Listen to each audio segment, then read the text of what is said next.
So in case you guys were wondering if YouTube was going to be better or worse in terms of working with, like, you know, saying shit about the WEF or saying shit about the American empire, something tells me that this guy is connected with the right people.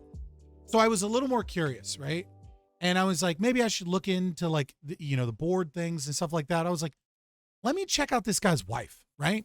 Because I think we all know that, Paul Pelosi is part of the story of Nancy Pelosi, right? We all understand that these are power couples that work together, and and what one does, the other's obviously aware of, and that's how those connections work in these power couple families, right? So I just wondered how much worse it could get.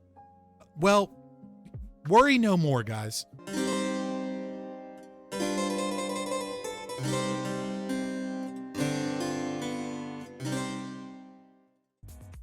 All right. Buckle up, buttercups. Let's talk about YouTube's new CEO. So I think everybody knows that Susan Wojcicki recently stepped down, right? She recently stepped down as CEO of YouTube. Now, technically, she's still the CEO. She's still working as CEO, but she put in her letter of resignation. She's worked for YouTube in various positions for 25 years. I'm sorry, for Google, and Alphabet for like 25 years, which I didn't even know Google was around that long. Like, that's what has been reported. It's like, let's see, when was Google founded? It'd have to be in the early 90s. 1998. So she's been there since the fucking beginning. I don't understand. But when I look up articles of Susan Wojcicki, right, it says she's been working for Google for 25 years, which is hilarious.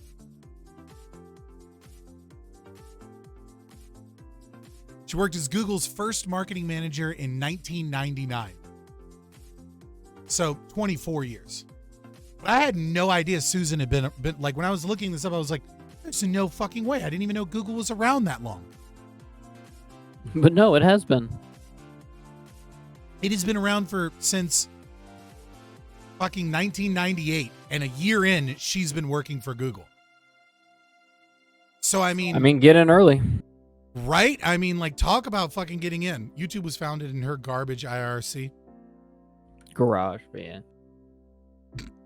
I thought it was some dude who made Google, YouTube, and then YouTube was bought out by Google. Yeah. It was just some random dude. Like, one of Google's first YouTube video is still a video that is up. You think she'd be one of the richest people on the planet then? I'm sure she has a lot of money. All right.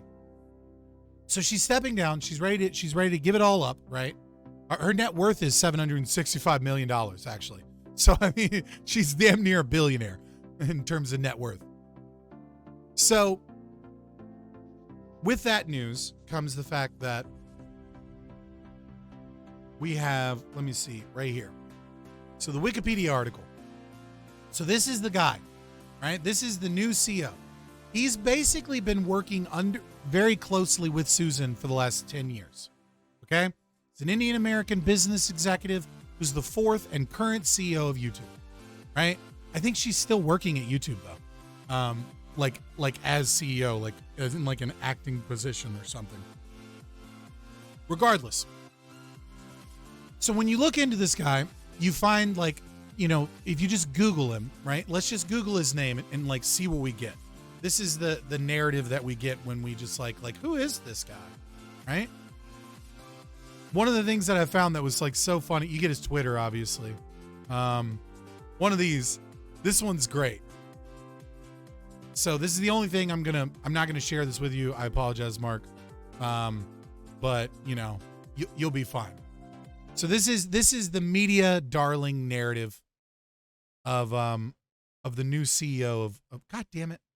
There were celebrations thousands when the name American announced as the next CEO of YouTube. There were celebrations thousands of kilometers away in Lucknow. Susan Wojcicki had stepped down as the CEO of YouTube, paving the way for company's chief product officer Neal Mohan to take over. With this, Mohan joins the growing list of Indian origin CEOs at the helm of US-based global tech giants.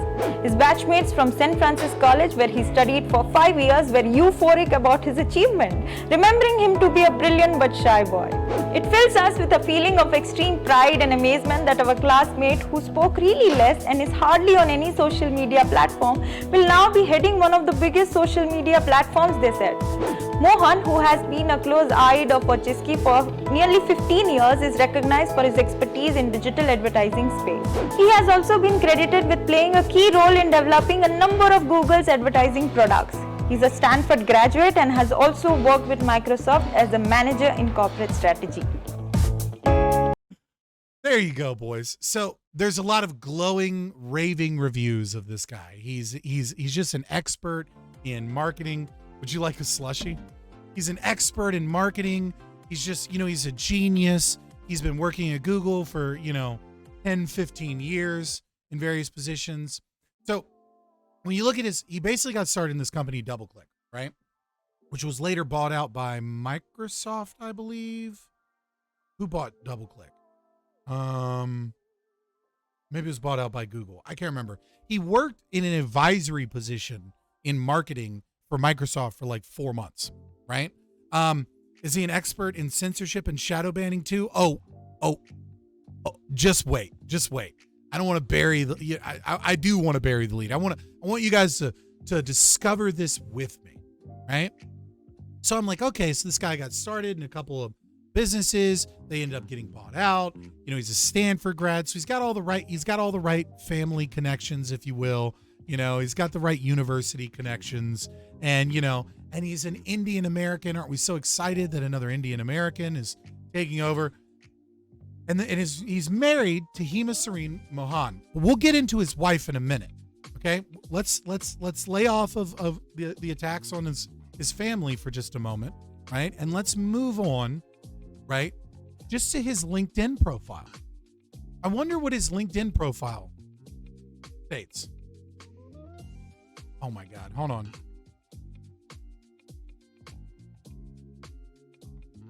Give me a second. I gotta do this off screen. I don't want you guys seeing my shit. Never.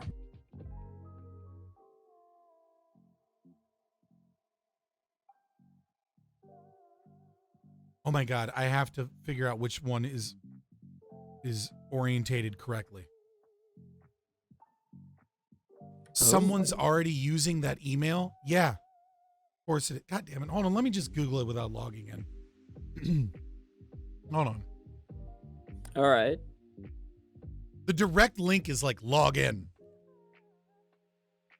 It's okay because I took a photo of it anyways.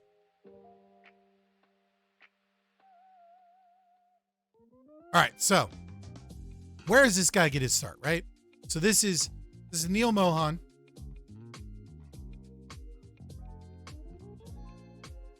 Okay. You good, LinkedIn? Jesus Christ. All right, so. Whoa. Nobody fucking told you to scroll up. All right, so. Let's see where he got his start. You have his education at Stanford, right? Let's look at his experiences, right? So senior analyst at Accenture, right? I looked into this. It was just like some like startup kind of thing.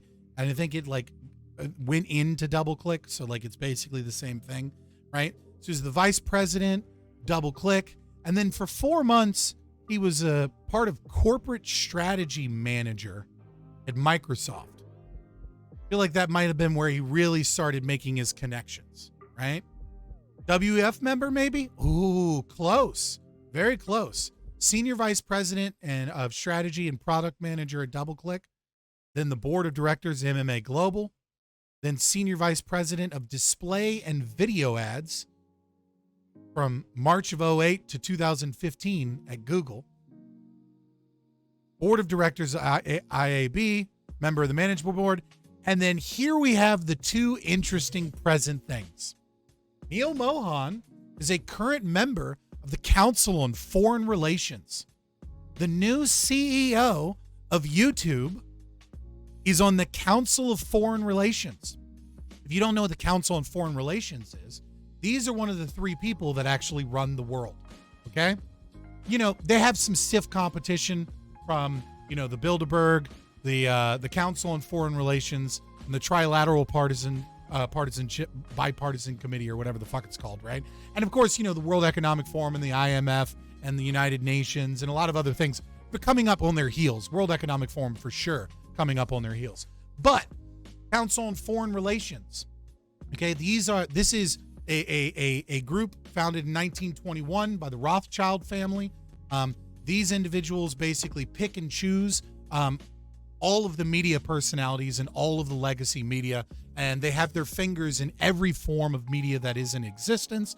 Oh, and by the way, they also have their members and people that work with them, you know, in every form of government. One of the, you know, a current member that is also a member on the Council of Foreign Relations would also be Anthony Blinken, current Secretary of Defense, right? So the Secretary of Defense is somebody that works for these people. And he doesn't just work for the tax-paying dollars, right? Not just a public citizen. He works for this research firm, you know, that gets billions of dollars from all these different places. They also run the magazine, Foreign Affairs Magazine, okay? So when you see people like from the Council on Foreign Relations or the Foreign Affairs Magazine and certain things like that, these are the people that were bragging about antagonizing Putin and, you know, doing a lot of work to get Ukraine into NATO and things like that. And that was the same senior editor at Foreign Affairs Magazine, you know, that was a member of the Council on Foreign Relations, was the individual that was on Stephen Colbert's show, bragging about, you know, poking Russia and hoping that they don't invade, you know, but like we got to make sure that we bring them into the Western fold, right? Yeah, he just happened to join in 2022, and he just happens to next year, you know, be the CEO of YouTube. Mighty convenient.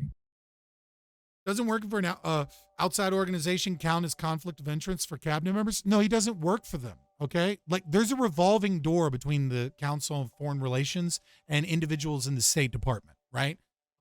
People work back and forth, right? Like, it is Council on Foreign, like the United States State Department is really just a wing of the Council on Foreign Relations, bought off by billionaires, and the way that they and how they want the global democracy to kind of work. Okay, so if you're curious about how, oh, I don't know, Ukraine, Russia stories or stories on, like, you know, American empire and involvement in the West is going to be, but what else is he on? He's also a board of directors on 23andMe. Guys, this takes 5 seconds. The fact that people aren't talking about this is deplorable. The fact that, you know, like, I don't know, Tim Pool's not talking about it, or like, you know, I'm trying to think of other like big name people that like say that they like do journalism and stuff a little bit. Like that the new CEO of YouTube is bought off by billionaires in the CIA isn't, like, I don't know, a fucking story. You'd think this would be a Project Veritas video. Well, you know, Project Veritas doesn't really exist anymore. But he's also the board of directors of 23andMe. You know, those people that sell DNA information to the FBI so they can catch criminals that are like cataloging all of your information to sell to different companies and corporations and to the state. Just an interesting little web of connections this guy has. He's also on the board of directors of Stitch Fix. I don't know if you like having clothes delivered to your door, like, you fucking, because you're too lazy to shop. Like, I guess that's cool. Not really that concerning to me. And it currently still states that he's the chief product officer at YouTube, but he's the CEO. So in case you guys were wondering if YouTube was going to be better or worse in terms of working with, like, you know, saying shit about the WEF or saying shit about the American empire, something tells me that this guy is connected with the right people. So I was a little more curious, right? And I was like, maybe I should look into, like, the board things and stuff like that. I was like, let me check out this guy's wife, right? Because I think we all know that, Paul Pelosi is part of the story of Nancy Pelosi, right? We all understand that these are power couples that work together, and and what one does, the other's obviously aware of, and that's how those connections work in these power couple families, right? So I just wondered how much worse it could get. Well, worry no more, guys. I did very limited research. So here's an organization that Heema Sareen Mohan, they did a little write-up of her, right? Which, allowed me to kind of like look into her a little bit. So who is his wife? Heema Sareen Mohan has worked for almost 20 years in the nonprofit and public sectors. For the past 10 years, she worked with former California State Senator and current Santa Clara County Supervisor Joe Simidian. Her key policy areas were education and juvenile justice reform. Okay?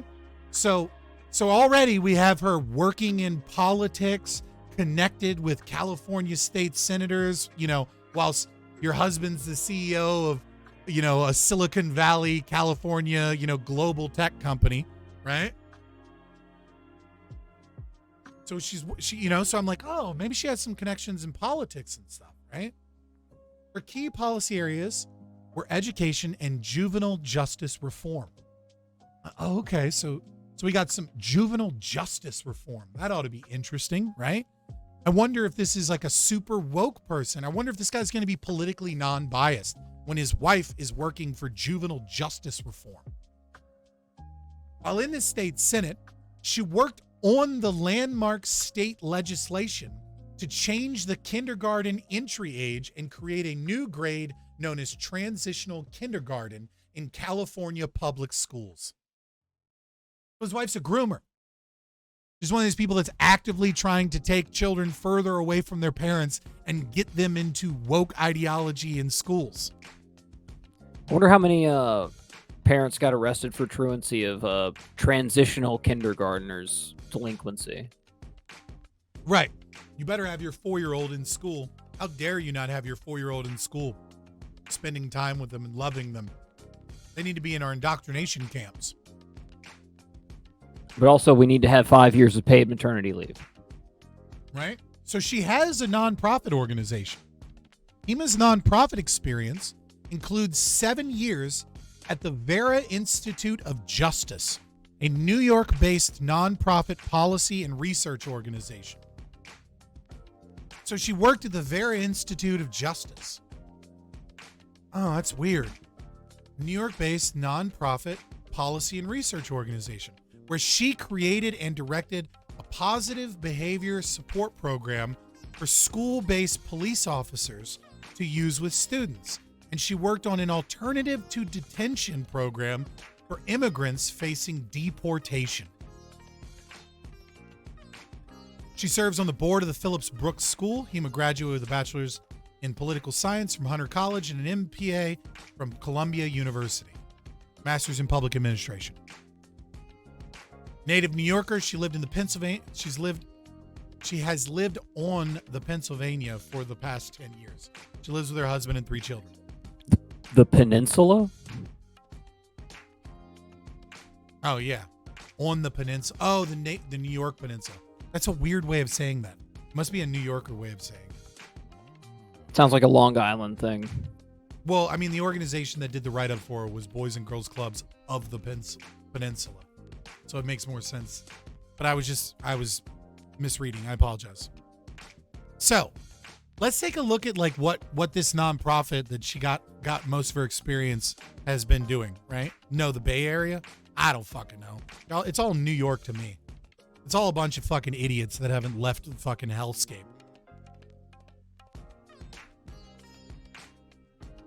So let's check out what this company that she worked for 7 years is up to, right? Just a little curious. Oh, what? Where? Okay. This is the big story, so I'll wait. Well, if you got to pee, go pee, man. It's fine. Well, now I have to edit all this shit. So now I got to make a marker to edit in this moment. Oh my God. You guys need to. We need to get Casimir streaming so he can make some cash on the side so he can get the hell out of New York. I mean, I guess the amount of money you're making streaming doesn't really mean anything if you live in New York. It's like enough to buy like a pack of ramen.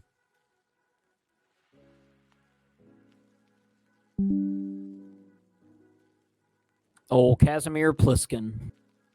Casimir Pliskin escaped from New York. Oh, that's a deep cut. That's a deep cut right there. I'm surprised I got that. I mean, I'm not surprised, but you know. So let's look into this organization a little bit. Let's look at charitynavigator.org, right? Let's see how Charity Navigator feels about this company. And specifically, we're looking at the culture and community. Okay? So let's look at their equity practices. So we can see like what kind of corporate environment his nonprofit environment his wife was into. Why do you think I keep introducing myself as Escape from New York? Fair enough. So let's see. They get a 6 out of 7 on their equity practices. They review compensation data across the organization to identify disparities by race. They ask team members to identify racial disparities in their programs and or portfolios. They analyze disaggregated data and root causes of race disparities that impact the organization's programs, portfolios, and the population served. They disaggregate data to adjust programming goals to keep pace with changing needs of the communities they support. They employ non-traditional ways of gathering feedback on programs and trainings, which may include interviews, roundtables, and external reviews with/by community stakeholders. That's fine by me. We have long-term strategic plans and measurable goals for creating a culture such that one's racial identity has no influence on how they fare within the organization. Or, to put it differently, to make sure we don't hire too many white people. Equity policies and procedures, what are some things they do? They use a vetting process to identify vendors and partners that share a commitment to race equity. They seek individuals from various racial backgrounds for board and executive director CEO positions within our organizations. Right? So they intentionally look for non-whites, hoping that they can hire non-whites because they really don't want to hire white people unless they absolutely have to. We have senior leadership understand how to be inclusive leaders with learning approaches that emphasize reflection, iteration, and adaptability. And lastly, we engage everyone from the board to staff levels of the organization in race equity work and ensure that individuals understand their roles in creating culture such that one's racial identity has no influence on how they fare within the organization. Unless, of course, you're white people. This is the kind of culture that the new CEO and his wife are all about, right? Race equity, Marxism, ensuring that, white people, that white people are looked over and passed over for jobs because they got to make sure that they don't hire too many whites. No wonder Kathleen's getting out, or Susan's getting out. Right? I mean, you got replace it with Indians. I don't know how much helpful that is. Asians have the highest median household income. How the heck is that equity? Well, it's equity as long as it's against white supremacy, which means fuck white people. It's a pretty catch-all term now. So we know that she's worked for these Marxist organizations, right? And we know that he's connected with Microsoft. He's connected with 23andMe. We know that the new CEO is a member on the Council of Foreign Relations, right? So we know that are there any more connections maybe? Well, I decided to pull up the 990 tax documents from 2020 for this organization. Right? Now, granted, this is after she no longer works there, right? But this is just the organization that she works for. So I kind of want to get an idea of like who she knows, who she's connected to, like what kind of place is the culture. I'm just curious. So I decided to, where's the tax documents? Here we go. ProPublica. So I want to look at where they get their funding from first. Okay. I apologize if you get some white on the screen because we may need to get some white on the screen in order to deal with this. So here we go. Here's the current revenue stream, right? Total revenue, $177 million, right? Pretty big organization, the Vera Institute of Justice. Combines expertise in research, demonstration projects, and technical assistance to help leaders in government and civil society improve the systems people rely on for justice and safety. It is not a 501c4, it's a 501c3. I would like to reiterate that she no longer is working there. She just previously worked there. Okay? So where do these people get their funding from? Well, let's look at some grants they've put out, right? And you got a little bit too much cash, and you got to get rid of that cash for tax reasons. You know, Caminar Latino National Research Center on Reaching Undeserved Victims, right? Is the grant description for all of these grants. In domestic abuse in Wisconsin, National Center for Victims of Crime, etc. So who funds Vera Institute of Justice? Well, first and foremost, with a $10 million donation in 2020, is Blue Meridian Partners. Who's Blue Meridian Partners? Click that little link. Scalable solutions to problems that trap America's young people and families in poverty and limit economic mobility. Program areas at Blue Meridian Partners. Right, so like, oh man, that sounds good. Where are they getting their money from? Well, Goldman Sachs, David Tepper, right? So Goldman Sachs, right? 26 million here, but then they get a 70 million from this group, right? Program evaluations, communication guarantees include Blue Meridian Partners. Well, they do expenses for technical assistance for programs. So who pays them? Oh, the Sandberg Family Foundation. William and Flora Hewitt, a bunch of billionaires writing off their taxes, right? So that's interesting. And you can follow this funding chain by chain by chain, and you will just see money bouncing around. But who else funds these people? Who's number two? Well, number two would be $4 million from Goldman Sachs, right? That's who's funding these programs. So hedge fund companies writing things off on their taxes, a little pat you on the back, I pat you. So these people probably connected with, large billionaires and hedge fund managers, Silicon Valley Community Foundation. Where else do they get their money? Well, would you look at that? $2.9 million from the Department of Justice. The DOJ funds these people. Who funds these people? You fund these Marxists.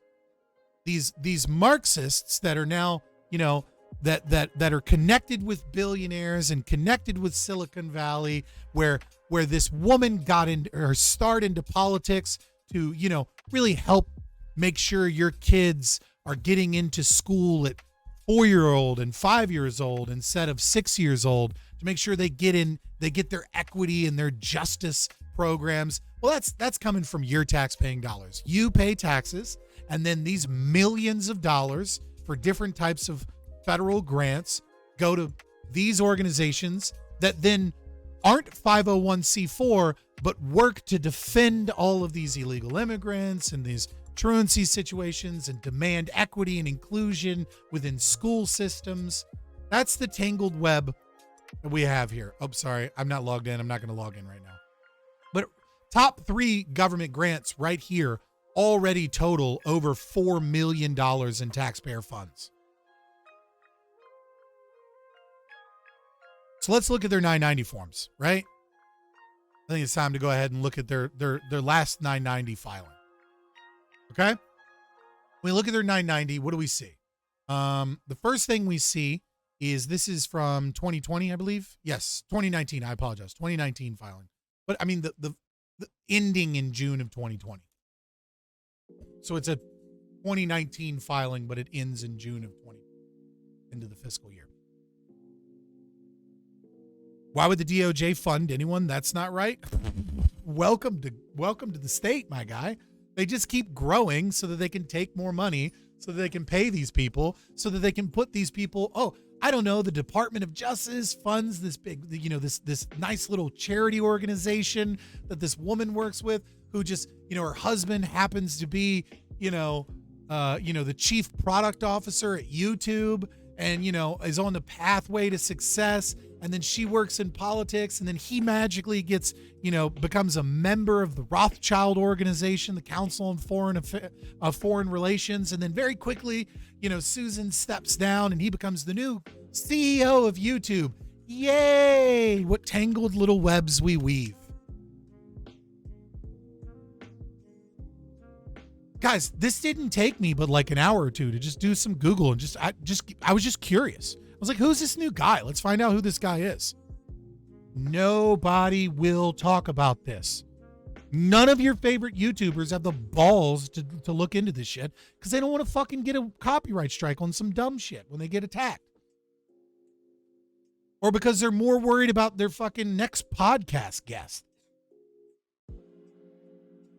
In circle Or jerking both. each other.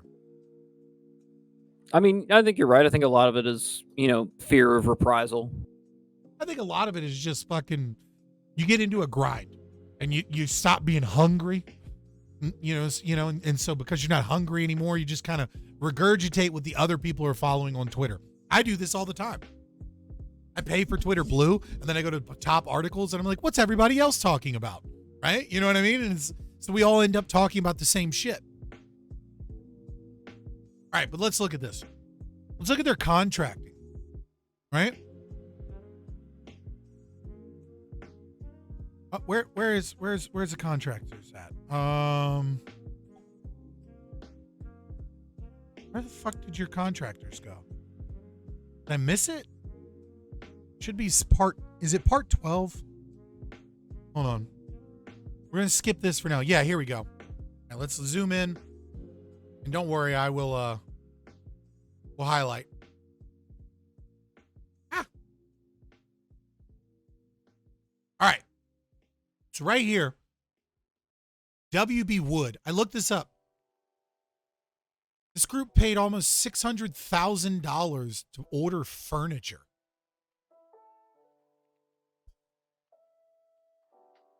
I don't know what they're furnishing. I don't know if they're putting people up in homes. I don't know if this is just office furniture. I don't know. I see that and I'm like, why the fuck is this group paying more, like well over $500,000 on fucking furniture whilst they're getting millions of dollars from you? This is the top one, Lucas and Barbara LLP. That is a law firm that deals with immigration cases because they protect immigrants from deportation in like school system for equity and justice. So your tax-paying dollars, I want you to understand this funneled fuckery of how the state works. You pay taxes. Part of those taxes fund the DOJ. The DOJ then picks little pet projects and fund things that it wants for connections. And so it spends millions of dollars to fund to this nonprofit organization in the form of grants for justice.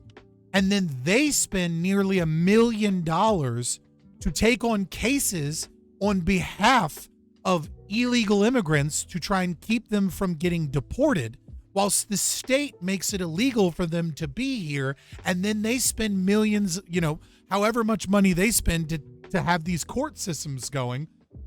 And all of the entire process is funded by taxpayer dollars.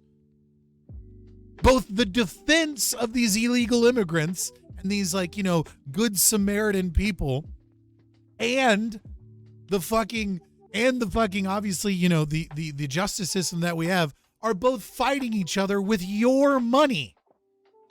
And of course, open borders would be less expensive because I'm showing you millions of dollars that are stolen from you for these legal court cases that are spent both ways. And that has nothing to do with immigration. This is just fucking drops in the bucket to buy off people that are well connected so that the state can be tangled in with media organizations with power. You want me to look at Tumblr? I think you can save it for after the story, but all right.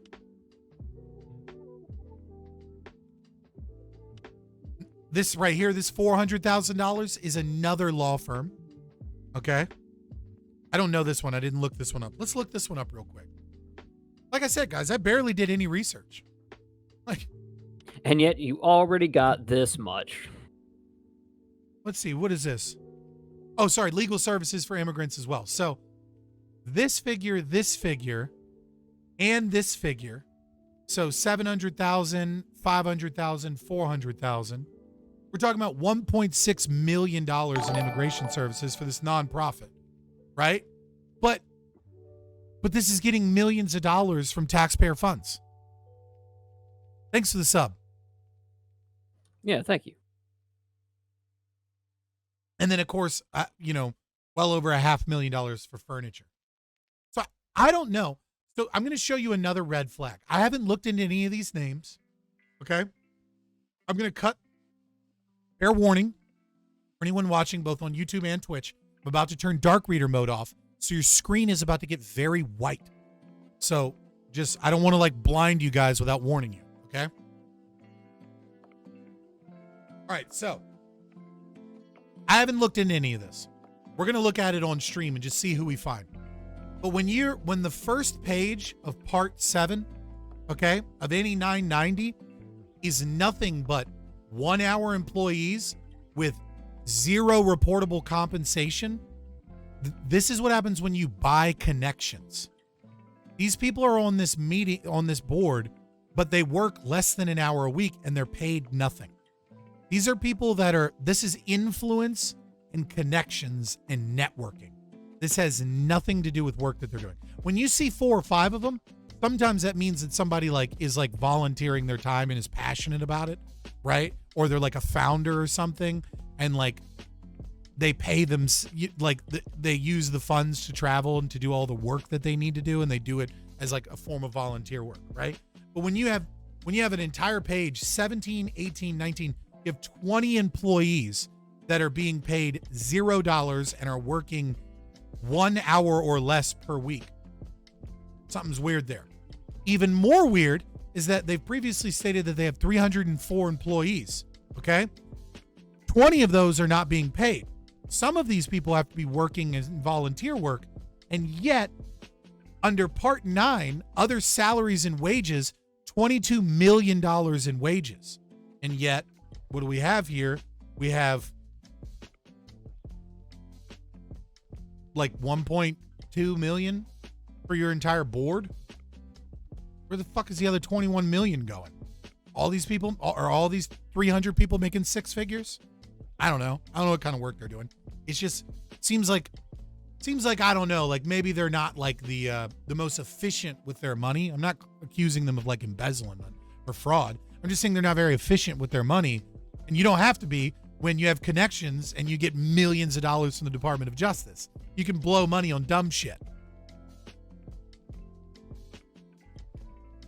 So I'm just curious. So we're gonna look up some of these people, and we'll just see if we can figure out who some of these people are.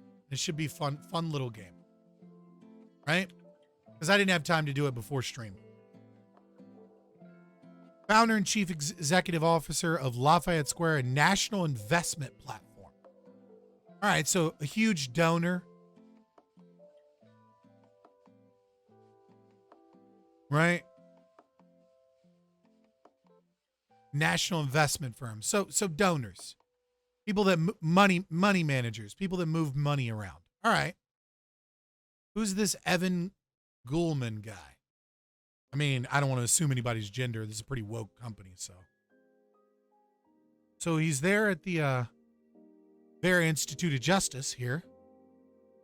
Well, actually, let's see what they say about him. Principal Select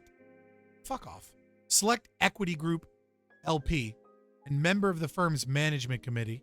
Joined Select in 2004 as firm's chief financial officer and ran the operations finance group for several years. Currently a senior analyst and associate portfolio manager for the firm. Doesn't work there really, though. Doesn't get paid any money according to their taxes. But then again, this was 2020, so maybe he's getting paid now. Private watchmaker. Hold on. Sits on the board for Bremont Chronometers and Shake Shack Enterprises. Okay. And so another money guy. That's not a big deal. I mean, if you really wanted to dig into it, you'd find out who all of these people's family members are. Right? And that's how you'd really feel. Like how the fuck did this person get this job? And then you, oh, here we go. Here's this guy's LinkedIn. Head of Government Affairs at MUFG Bank. Executive leader with 30 years experience in the financial services industry. Extensive track record in leading high-performance teams surpassing thresholds. So here we have. Let's see. Head of Government Affairs, Managing Director at RBC Capital Markets. Man, this guy really sounds like a philanthropist. Really cares about equity and justice. Or is connected with the government and connected with banks and connected with a lot of money. Yeah, for sure. It's a lot easier. Gotta love a job, financier, right? He knows how to target those angel investors, right? He knows all those people. It's like YouTube is actively trying to become a worse company. I mean, like, to be fair, this is like we're getting into like 7 degrees of separation, right? Because now I'm just showing you the company that she got all her experience in and showing you that she's connected to a lot of people. But like who these trustees are connected to is, she rubs shoulders with these people, and so will the CEO of YouTube. But that doesn't really mean anything other than they rub shoulders. Wait, hold on. Is he part of Vera? I don't know. It's important to pay attention to who someone's colleagues are. Yo, Karen Butler, former NBA player. This must be a passion project. Get him connected with sports and entertainment. Oh, man, that's funny. He's really passionate about equity and Marxism. Legal Action Center. Let's see. Board of Directors. She's a managing director of Text, strategic public relations firm, and member of its executive committee, providing communications counsel and support to C-suite executives and board of directors as they position their organizations to realize opportunities and overcome. Yeah. So just more big money connections. I mean, we could go through this, but you kind of get the picture. So let me close out all this stuff and just speak to you guys for a minute so that I can give you like a little bit of a summary of of what just an hour and a half, 2 hours of very, very basic research can tell you about the new CEO of YouTube. New CEO of YouTube, Neal Mohan, is someone that has worked in business, has a lot of connections in Stanford, worked for Microsoft, and has been at YouTube for a very long time, as working under Susan. He is a member of the Rothschild founded organization, the Council on Foreign Relations, which is deeply embedded within the State Department and is really the individuals that help, that connect billionaires, private industry, weapons manufacturing, and ambassadors and governments all together to kind of, figure out how they want democracy to be protected around them. He's also on the board of directors of 23andMe, which I think is a company that a lot of people have a lot of trust issues with. His wife is someone that is embedded in California politics and embedded within large NGOs that are extremely Marxist and woke, and actively works in politics to try and get children into school, to try and stop deportation of illegal immigrants, and to try and create equity and justice, social justice movements in schools. So if you thought Susan Wojcicki, who is a center-left neoliberal, corporatist neoliberal, that sometimes went along, more often than not, went along with the woke shit at YouTube, was a bad CEO of YouTube, how do you think the guy who's has connections with all of the people that run the world and the State Department, and whose wife is working for organizations that have been funded by the Department of Justice and is the most extreme woke SJW that works within politics to try and circumnavigate immigration policy and push Marxist politics.